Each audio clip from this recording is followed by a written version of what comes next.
Let's make one of my favorite vegan dishes, the young jackfruit curry. If you can't access a fresh young jackfruit, trust me, the supermarket cans work just fine if you know how to use them. Keep only the fruit pieces and dump the liquid. Saute the key ingredients shown on the plate, and always remember the full list of ingredients are included in the description. Once the onions have turned golden brown, add the young jackfruit. Give it a few minutes to sizzle and add water.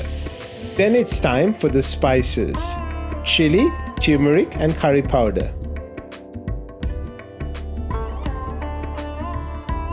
Now let's pop open a can of organic coconut cream and add it while stirring well.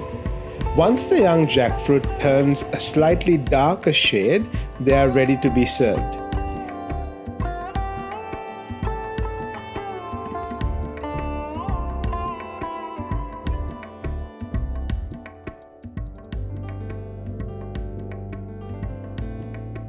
Click here to learn how to make the perfect Sri Lankan lump rice at home.